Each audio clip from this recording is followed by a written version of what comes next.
Hello every one, എല്ലാവർക്കും പുതിയൊരു വീഡിയോയിലേക്ക് സ്വാഗതം. ഇന്ന് നമുക്ക് നിങ്ങൾക്ക് ഇപ്പോൾ അറിയേണ്ടത് എന്താണ്, നിങ്ങൾക്ക് ഈശ്വരൻ തരുന്ന ഗൈഡൻസ് എന്താണ് എന്ന് നോക്കാം. നിങ്ങളുടെ മനസ്സിലെ ആ ക്വസ്റ്റ്യൻ നന്നായിട്ട് ചിന്തിച്ചതിന് ശേഷം വീഡിയോ തുടർന്ന് കാണുക. ഓക്കെ, അപ്പോൾ നമുക്കിന്ന് കിട്ടിയ സ്പ്രെഡ് എന്ന് പറയുന്നത് the Moon, Strength, Hierophant, the Fool, the Star and the Chariot. അങ്ങനെയാണ് 6 കാർഡുകൾ വന്നിട്ടുള്ളത്. അതിൽ ഒന്നാമത്തെ കാർഡ് ദി മൂണാണ്. ഒന്നാമത്തെ കാർഡിൽ ദി മൂൺ വന്നതുകൊണ്ട് തന്നെ അത് അർത്ഥമാക്കുന്നത് ഇത് നിങ്ങളുടെ ഒരു ആശയക്കുഴപ്പത്തെയും ദുർബലതയും സംശയങ്ങളെയും ഒക്കെയാണ് കാണിക്കുന്നത്. നിങ്ങൾ ഒരു മനസ്സ് ഒരു ക്ലിയർ അല്ലാത്തൊരവസ്ഥയിലാണ് എന്നാണ് കാണിക്കുന്നത്. ഭയങ്കര ആശയക്കുഴപ്പത്തിലിരിക്കുന്ന, ഭയങ്കര സംശയത്തിലിരിക്കുന്ന ഒരു രീതിയിലാണ് കാണിക്കുന്നത്. എന്നാലും നിങ്ങളോട് പറയാനുള്ളത്, ഇതൊന്നും ഈ തോന്നുന്ന പോലെ ഒന്നുമല്ല. എന്തായാലും ഇപ്പം നിങ്ങൾക്കൊരു ഭയമുണ്ട്, ആ ഭയം അനുഭവിക്കുക.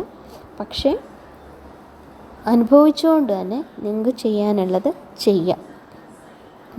ആ ഭയം അനുഭവിച്ചുകൊണ്ട് ചെയ്യാനുള്ളത് ചെയ്യുക എന്നുള്ളതാണ് ഇപ്പോൾ പറയാനുള്ളത്. കാരണം എല്ലാം നന്നായി വരും എന്നുള്ളത് തന്നെയാണ് ഈ കാർഡ് കാണിക്കുന്നത്. പുതിയതും അപ്രതീക്ഷിതവുമായ ഒരു കാര്യം നിങ്ങളുടെ ജീവിതത്തിലേക്ക് വരുമെന്നും അത് നിങ്ങൾക്ക് സ്വാഗതം ചെയ്യാമെന്നും പ്രതീക്ഷിക്കാം. അതാണ് കാർഡ് 1 പറയുന്നത്. ഇനി കാർഡ് 2, നിങ്ങൾക്ക് ഏറ്റവും കൂടുതൽ വേണ്ടത് എന്താണ് എന്നുള്ളതാണ് കാർഡ് 2 കാണിക്കുന്നത്. ഇവിടെ സ്ട്രെങ്ത്താണ് വന്നിട്ടുള്ളത്. കാർഡ് 2 പൊസിഷനിൽ സ്ട്രെങ്ത്താണ്. ഇത് പറയുന്നത് നിങ്ങൾ ഈ സമയത്ത് ഏറ്റവും കൂടുതൽ എന്താണ് ആഗ്രഹിക്കുന്നത് എന്നുള്ളതാണ്. അതായത് നിങ്ങളെ കാണാനും നിങ്ങൾ ആഗ്രഹിക്കുന്നത് നേടാനുള്ള ഒരു ശക്തി അല്ലെങ്കിൽ ഒരു ഇച്ഛാശക്തി കണ്ടെത്തുക എന്നാണ് ഈ കാർഡ് സൂചിപ്പിക്കുന്നത്. ആക്രമണത്തിൽ നിന്നല്ല, സ്നേഹത്തിൻ്റെയും സഹിഷ്ണുതയുടെയും ഒരു സ്ഥലത്ത് നിന്ന് വരേണ്ടത് പ്രധാനമാണ്. നിങ്ങളുടെ ഭയങ്ങളെ അവിടെ റെസ്റ്റ് ചെയ്യാൻ വിടുക, ഭയങ്ങളെ അവിടെ നിർത്തുക. അവിടെ വിശ്രമിക്കട്ടെ, ഭയങ്ങളെ നമുക്ക് വേണ്ട. ഭയങ്ങളെ അവിടെ നിർത്തി ഒരു പോസിറ്റീവ് മനോഭാവം വളർത്തിയെടുക്കുക എന്നുള്ളതാണ് ഏറ്റവും ഇമ്പോർട്ടൻ്റായിട്ട് വേണമെന്ന് പറയുന്നത്. നിങ്ങൾ ഒരു നല്ലൊരു പ്രതിഫലം, അതിന് ഒരു തക്കതായ ഒരു സമ്പന്നമായ ഒരു പ്രതിഫലം തന്നെ നിങ്ങൾക്ക് ലഭിക്കും. ഇനി കാർഡ് 3 എന്ന് പറയുന്നത് നിങ്ങൾക്ക് ഇപ്പോൾ ഏറ്റവും കൂടുതലായി നിങ്ങൾ പേടിക്കുന്ന, നിങ്ങൾ ഭയപ്പെടുന്ന കാര്യങ്ങൾ എന്താണ് എന്നുള്ളതാണ് പറയുന്നത്. അവിടെ ഹെയറോഫൻ്റാണ് വന്നിട്ടുള്ളത്. ഇവിടെ പറയുന്നത് ഹെയറോഫൻ്റ് വന്നു എന്ന് പറഞ്ഞു കഴിഞ്ഞാൽ നിങ്ങൾ ശരിക്കും ഒരു ഉപദേശകൻ റോളിൽ ചിലപ്പോൾ ആയിരിക്കില്ല, ഒരുപക്ഷെ ഈ നിമിഷത്തിലായിരിക്കില്ല. പക്ഷേ നിങ്ങൾക്ക് തോന്നുകയാണ്, ഞാൻ ഇപ്പം എന്നെ ഇപ്പോൾ എനിക്ക് എൻ്റെ വിലയ്ക്കനുസരിച്ചല്ല ഞാൻ നിൽക്കുന്നത്, എൻ്റെ വില എനിക്ക് കിട്ടുന്നില്ല എന്നുള്ള രീതിയിൽ നിങ്ങൾക്ക് ഒരു തോന്നൽ ഉണ്ട്, ഒരു ആശങ്കയുണ്ട്. ഭയങ്കര ഒരു ആശങ്കാകുലരായിട്ടാണ് ഇരിക്കുന്നത്. ഒരു സുഖകരമല്ലാത്ത എന്തെങ്കിലും സംഭവിക്കുന്നു, അല്ലെങ്കിൽ ഒരു സുഖകരമല്ലാത്ത രീതിയിലേക്ക് ഞാൻ സമ്മതിച്ചു കൊടുക്കുകയാണ് എന്ന ഒക്കെ ഒരു വിലയില്ലാത്ത രീതിയിലാണ് എന്നുള്ള രീതിയിൽ നിങ്ങൾക്ക് തോന്നുന്നുണ്ട് എന്നാണ് പറയുന്നത്. അങ്ങനെ ഒരു ആശങ്ക നിങ്ങൾക്കുണ്ട്. അല്ലെങ്കിൽ ഇപ്പം നിങ്ങൾക്ക് ഒരു മാരേജ് അല്ലെങ്കിൽ വിവാഹ ജീവിതം വേണം, പക്ഷേ അങ്ങനെയുള്ളവരുടെ കാര്യമാണ് പറയുന്നത്. വിവാഹ ജീവിതം വേണം, പക്ഷേ അവർ ജസ്റ്റ് ലിവിങ് ടുഗദർ രീതിയിൽ മതി എന്നുള്ള രീതിയിലൊക്കെ പോവുക. അതായത് ഒരു ആശങ്ക നമ്മൾ വിചാരിക്കുന്നതിൽ ഒരു കുറഞ്ഞ രീതിയിലാണ് നമുക്ക് കിട്ടുന്നത് എന്നുള്ള രീതിയിൽ അതാണ് നിങ്ങളുടെ ഒരു ഫിയറായിട്ട് ഇവിടെ പറയുന്നത്. നിങ്ങൾക്കൊരു ജോലിയോ ഒരു ബിസിനസ് അവസരമോ ഒക്കെ നോക്കുന്നുണ്ടാവും. പക്ഷെ അത് എത്രത്തോളം ആ നോക്കുന്ന കാര്യം നിങ്ങൾ ധാർമ്മികമാണോ എന്ന് സ്വയം ചോദ്യം ചെയ്യുന്നൊരവസ്ഥയാണ് ഇപ്പോൾ ബിസിനസ്സോ ജോലിയൊക്കെ നോക്കുന്നവർക്ക് തോന്നുന്നത്. ഇനി അധ്യാപകൻ, പുരോഹിതൻ, രക്ഷിതാവ്, അങ്ങനെ ആരെങ്കിലും നിങ്ങൾക്കൊരു ബഹുമാനമുള്ളൊരു വ്യക്തിയുടെ അടുത്ത്, നിങ്ങൾക്ക് വിശ്വസിക്കാൻ കഴിയുന്ന ഒരു വ്യക്തിയുടെ അടുത്ത് നിങ്ങൾ കാര്യങ്ങൾ അന്വേഷിക്കുക. അവർക്ക് നിങ്ങളെ സഹായിക്കാൻ പറ്റും എന്നുള്ളതാണ് ഈ കാർഡ് ഇവിടെ.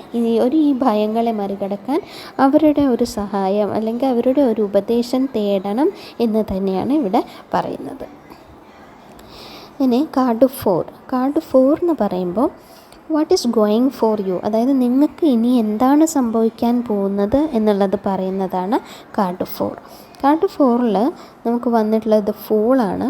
ഇത് ഫൂൾ എന്ന് പറയുമ്പോൾ കാർഡ് 4 പൊസിഷനിൽ ഫൂൾ പറയുന്നത് ആത്മവിശ്വാസം ഉയർന്നതായിരിക്കണം, അപ്പോൾ പുതിയ സാധ്യതകൾക്കുള്ള ഒരു മികച്ച സമയമാണ് എന്ന് തന്നെയാണ് പറയുന്നത്. അതുകൊണ്ട് ആത്മവിശ്വാസത്തോടു കൂടിയിരിക്കുക, പുതിയ സാധ്യതകൾക്ക് വരും എന്ന് തന്നെയാണ് പറയുന്നത്. ഇപ്പോൾ ഒരു ജോലി, ഒരു വീട് അല്ലെങ്കിൽ ഒരു ബന്ധം നിങ്ങൾക്ക് ഉപേക്ഷിക്കാൻ നിങ്ങൾ ആലോചിക്കുകയാണെങ്കിൽ ഒരു ഘട്ടത്തിൽ ചിലപ്പോൾ നിങ്ങളത് ചെയ്തേക്കാം.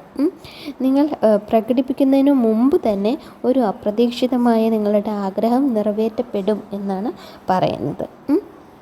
ഇനി കാർഡ് 5 എന്ന് പറയുന്നത് എന്താണ് നിങ്ങൾക്ക് എഗെയിൻസ്റ്റായിട്ട് വരാനുള്ള ചാൻസ് എന്നുള്ളത് പറയുന്നതാണ് കാർഡ് 5.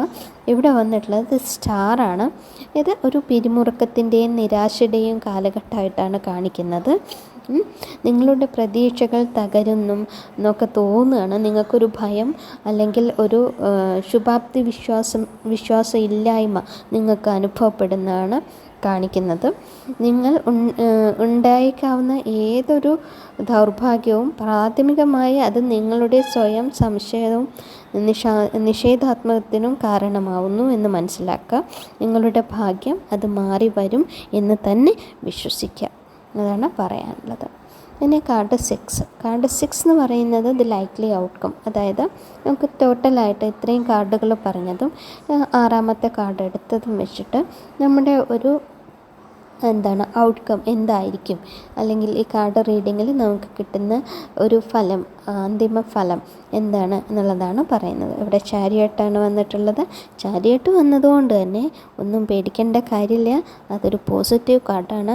വിജയത്തിൽ അവസാനിക്കുന്ന സംഘർഷങ്ങൾ ഉണ്ട് എന്നുള്ളതാണ്. സംഘർഷങ്ങൾ ഇപ്പോൾ ഉണ്ട്, നിങ്ങൾ അനുഭവിക്കുന്നുണ്ട്, ശരിയാണ്.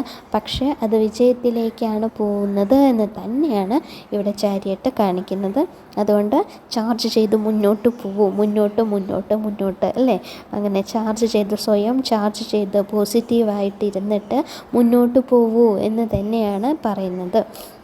നിങ്ങൾ എന്തെങ്കിലും ഒരു കാര്യത്തിലൊരു പ്രതിജ്ഞാബദ്ധരായിട്ടിരിക്കുന്നുണ്ടെങ്കിൽ അതൊരു മാറ്റത്തിൻ്റെയും യാത്രയുടെയും വിജയത്തിൻ്റെയും ഒക്കെ കാലഘട്ടമായിട്ടാണ് ഇപ്പോൾ കാണിക്കുന്നത്. അതുകൊണ്ട് പ്രതിജ്ഞാബദ്ധരായിരിക്കൂ, മുന്നോട്ട് തന്നെ പോകൂ എന്ന് തന്നെയാണ് പറയുന്നത്. ഇനി ജോലിയുമായി ബന്ധപ്പെട്ടൊക്കെ ആണെങ്കിൽ ഒരു യാത്ര വരാൻ ചാൻസ് ഉണ്ട് എന്ന് തന്നെയാണ് പറയുന്നത്.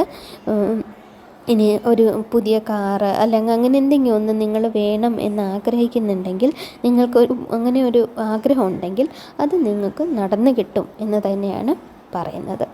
ഇതാണ് ഇന്നത്തെ റീഡിങ്. എല്ലാവർക്കും ഇഷ്ടമായി എന്ന് വിചാരിക്കുന്നു. പിന്നെ ഒന്ന് സബ്സ്ക്രൈബ് ചെയ്തിട്ടേക്കും കേട്ടോ. ഡെയിലി കാർഡ്സ് എടുക്കുന്നില്ല, എന്നാലും കഴിയുന്നതും ഞാൻ കാർഡ് എടുക്കുന്നതാണ്.